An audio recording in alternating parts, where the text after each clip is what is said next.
Chairman P T I سے Adiala jail میں اہل خانہ کی ملاقات، بہن علیمہ خان، عظمیٰ خان اور بیوی شامل۔ اڈیالہ جیل میں گنجائش سے زیادہ قیدیوں کو رکھا ہوا ہے: لطیف کھوسہ۔ بجلی کے مہنگے بلوں نے عوام سے رہی سہی خوشیاں چھین لیں۔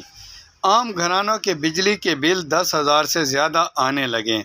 اکثر مسجد مدرسوں کے بلز 20,000 سے زیادہ آنے لگے۔ سوشل میڈیا پر اور عام افراد سے مدد کی اپیلیں۔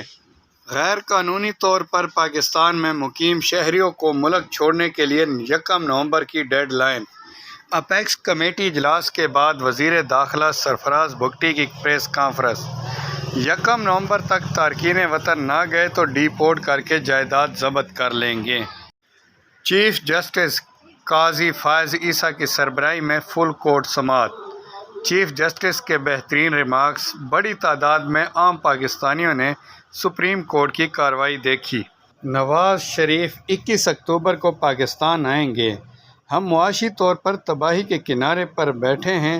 اسٹیبلشمنٹ سے معاملات طے پانے کا تاثر بالکل غلط ہے: رانا ثناء اللہ۔